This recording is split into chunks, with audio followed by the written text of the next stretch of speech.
Enter the Long Box of the Damned 2023 Bumper Contest, if you dare.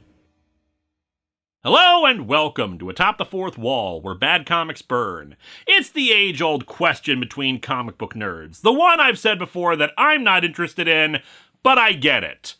Who would win in a fight? And it's especially a compelling question for a lot of fans of supposedly competing franchises. Star Trek versus Star Wars, Pokemon versus Digimon, and of course, for the purposes of this month's episode, DC versus Marvel. The big two had occasional crossovers since 1976's Superman vs. The Amazing Spider-Man, which we've covered before, but this was the big one. The fight to end all fights. It's Marvel versus DC, one stable of characters versus another. In 1995, the speculator boom had come and gone and the industry was trying to recover. Both Marvel and DC were feeling the hit, so DC executive editor Mike Carlin and Marvel executive editor Mark Gruenwald, old friends who had both worked at Marvel together, hatched the plan. The biggest crossover between Marvel and DC to date, pitting both stables of characters against each other in a 4-issue miniseries. They recruited Peter David and Ron Mars to co-write the series, thanks to both having connections to both companies. They came up with the idea of these two cosmic beings, each representing Marvel or DC,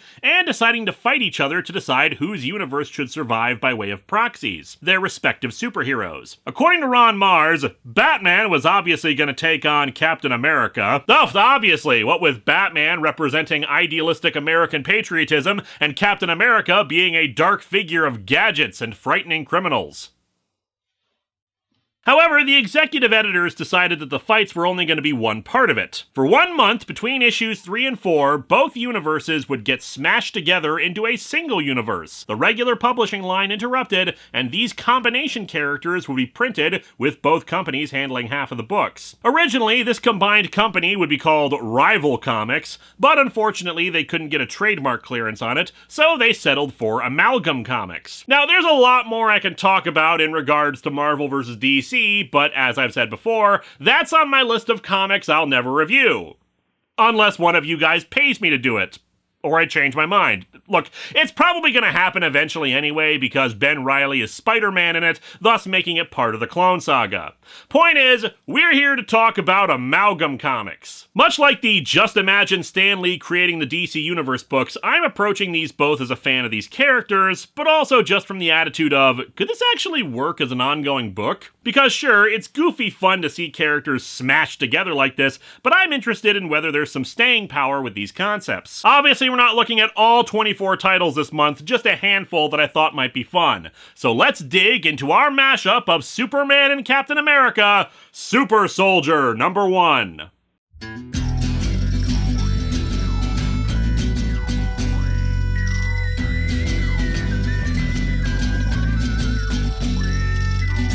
Welcome to Atop the Fourth Wall, where bad comics burn.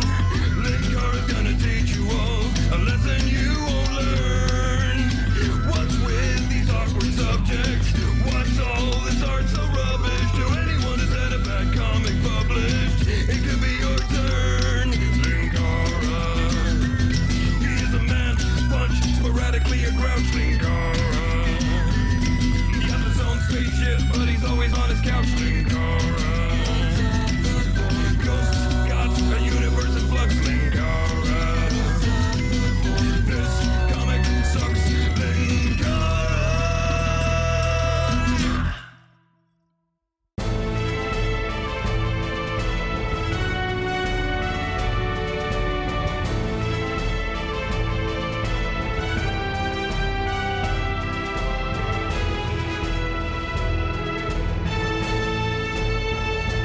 The cover's okay, showing off our combination Superman/Captain America. The outfit is more Cap than Supes, with the most Superman touches being the trunks and the shield, which now has a great big S on it. On my world, this symbol means America.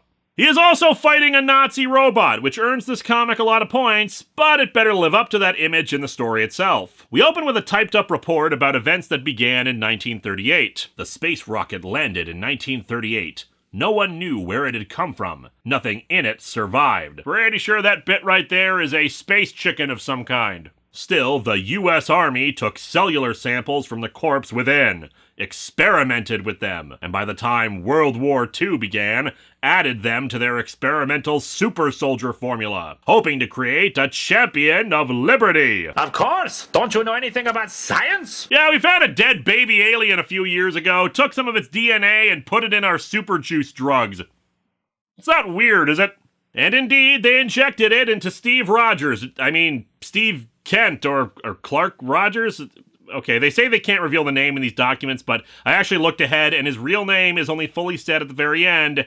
It's in fact Clark Kent. And that's not entirely unprecedented in Amalgam. We'll be talking about the Batman mixture next time, but Bruce Wayne is a separate character from him who's an agent of S.H.I.E.L.D. It's just really weird that they bothered to mix the origin stories together, but not the names is all. Anyway, yeah, the serum combined with a healthy dose of sunlight gave him Superman-esque powers. Unlike with Captain America, though, there wasn't a Nazi agent ready to take out the project, but rather Jimmy Olsen, a cub reporter who, to avoid being arrested, made a deal. Act as the official press agent of the newly christened super soldier, and not reveal any of the larger details of the project. Of course, without the scientists getting killed by the Nazis, that does raise the question of why they didn't make more super soldiers, but maybe that's explained in a storyline 30 issues from now. By 1942, Super Soldier came close to winning World War II almost single-handedly, but the Nazis unveiled their secret weapon, Ultra Metallo, a robot powered by a mysterious energy source that flew straight at Washington, D.C. Super Soldier intercepted it in the North Atlantic,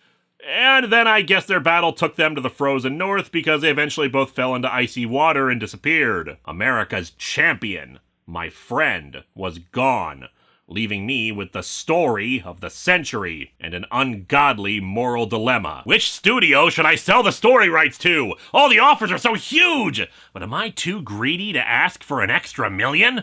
No, he wondered if he should reveal this fact to the public. As a journalist, his allegiance was to the truth, but reporting Super Soldier's supposed death would be a massive blow to the war morale. Lex Luthor was months away from perfecting the K-bombs that would end World War II. Wait, does that mean that World War II ended in 1942 in the Amalgam universe? And thus they needed to hold the line with the assumption that their greatest hero was still around. Although if Lex Luthor is the one developing these weapons, does this mean Luthor got the big budget Christopher Nolan movie talking about it? In this reality though, instead of the Barbie movie being up against it, it's Steffi Love. Come to think of it, Barbie is a Marvel character, so who did she get merged with in Amalgam? Anyway, Olsen decided to hold off on revealing the truth, the newspapers claiming that Super Soldier just retired to anonymity.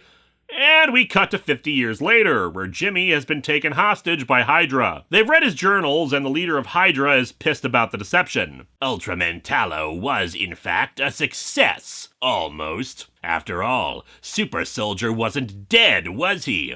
Recently, he's resurfaced. Young as ever. No. You're thinking of when they tried to keep telling stories about him after the war, but had him fight communism instead of Nazis. It was a failure, and they retconned that out to be a different guy. However, Super Soldier is apparently weaker now, and thanks to Olsen's journals, the leader of Hydra now has a clue why. And he's revealed to be Lex Luthor! And, you feeling okay, Lex? That's never gonna heal if you don't stop picking. He orders the goons to dispose of Jimmy, and we cut to the Daily Planet, where instead of Lois Lane, Sharon Carter works there, and she's annoyed by Clark Kent posting her name wrong. Sharon Crater? Considering I'm from Coast City, Clark, that's really insensitive. Jimmy comes stumbling in, revealing both that he's the newspaper chief, as well as how he managed to escape from Hydra, thanks to having learned some fighting from Super Soldier. Still, he collapses from his injuries. God, healthcare's so bad that even in the Amalgam universe, he went to work instead of a hospital.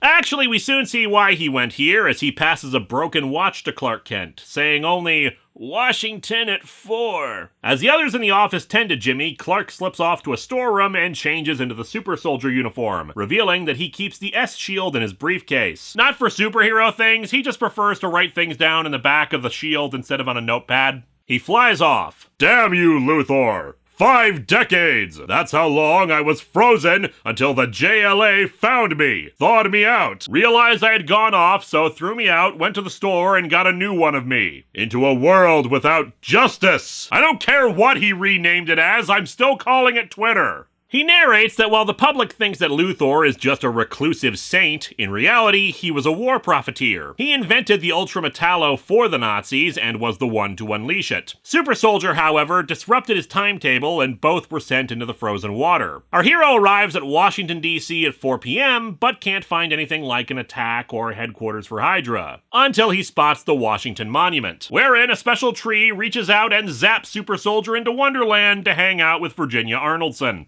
No, he realizes the connection with the watch. The monument's shadow acts like a sundial at 4 p.m., said shadow aiming at a particular building. He then crashes through and finds the Hydra base. Would have been really awkward if this was actually just the hospital that Jimmy Olsen wanted to be dropped off at. Also, a very convoluted way to point to this specific locale. Like, the best guess I could give is that his face was covered, but he managed to spot the shadow on the ground as to where he was taken, but still, needlessly cryptic, Jimmy. Anyway, as Super Soldier beats up the Hydra goons, he demands to know why they wanted Jimmy Olsen, but none of them speak. Yeah, sorry, Super Soldier, they're just extras. They have to be paid more to have a line. Luthor reveals himself, which is surprising to Super Soldier that he'd just be out in the open like this. It must be thrilling for you. I imagine you'll want to tell the whole world. I can guarantee they'll read about it in the papers, or at least they'll see you in the next Fallout game, because yeesh. However, he's very quickly knocked down by Ultra Metallo. Look what we stumbled across last week while trawling the North Seas. It's a good thing I have a really stealthy giant robot that was able to sneak up on you. He says that once they found him, they realized that Olsen's claims about Super Soldier destroying it back in the day were false, and thus wanted to see what else was contained in his true journals. Well, actually, he says,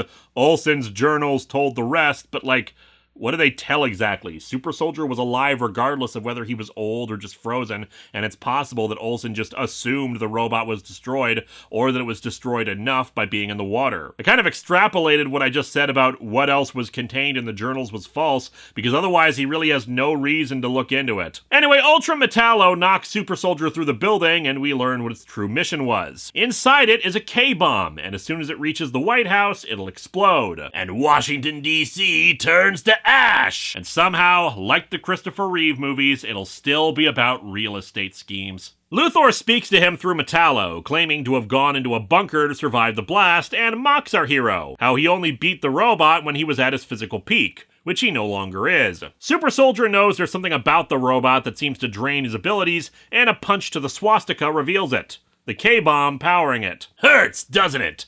Radiation's a bear. Well, I never assumed it'd be a twink, but still.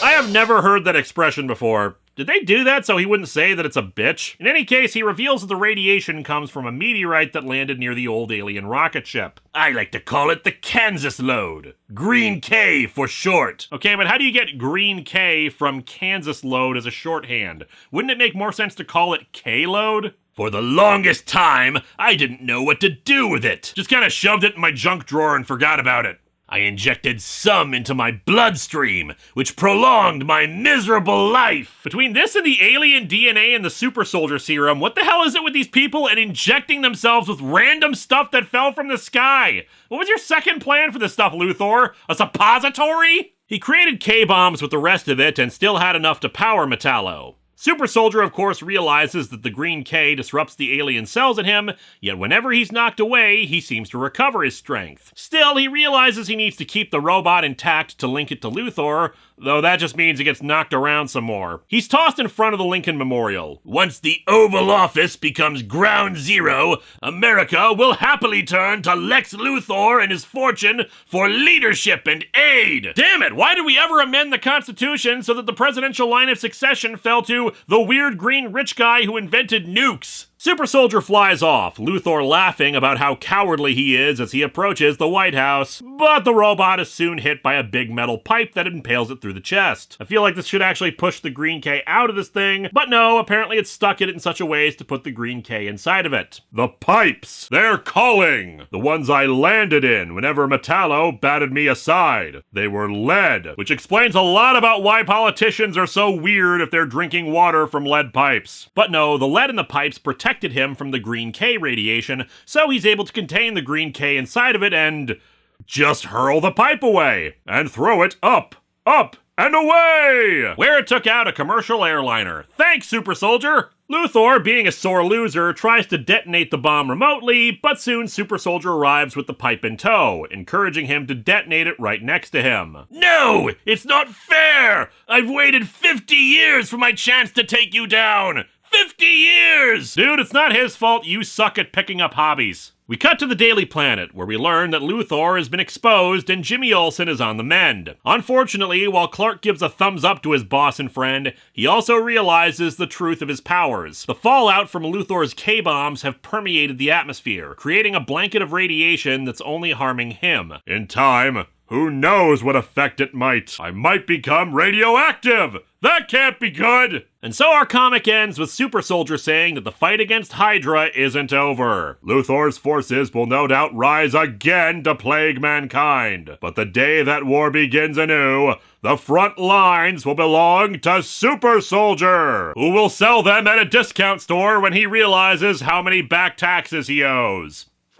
This comic is perfectly fine, though I feel it leans more towards Superman rather than balancing it between him and Captain America. While the look, origin story, being frozen since World War II angles all come from Cap, the basic premise of the hero, his powers, his day job, his supporting cast, even his enemies, both the beloved Lex Luthor and a giant robot, all come from the Man of Steel. The overall mood of it just feels like a Superman story. A very basic one, but still a Superman story nonetheless. And that's not even a bad thing. It sets up plenty that could be later expanded upon while keeping the action to a style familiar to Superman readers, but it also means the Captain America inclusions feel more like a tacked-on afterthought. This was written by Mark Waid, and while I don't expect a one-off little gimmick comic like this to produce something as great as his more well-known works, I was disappointed that it doesn't feel like anything special either. The art has equally just been there, done that. Again, disappointing since this comes to us from Dave Gibbons. Sure, it's not bad at all, and certainly better than his writing or the CGI efforts of the last comic we read from him, but it just comes across as very basic compared to what I would expect. Not terrible, but not great either. Next time, Amalgam Comics Month brings us from one side of the spectrum to the other as we look at the Batman combo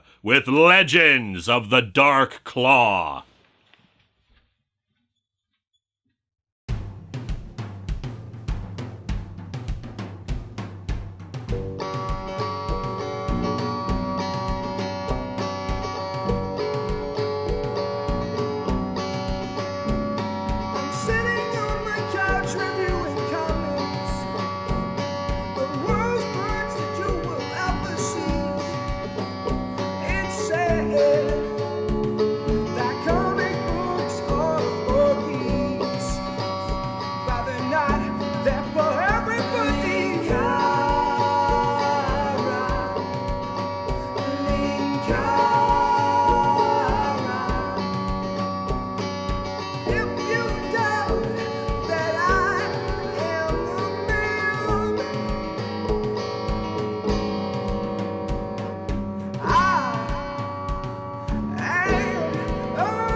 Wait! Look! Up in the sky! Ha! Made you look! Got one last prank in before we all died.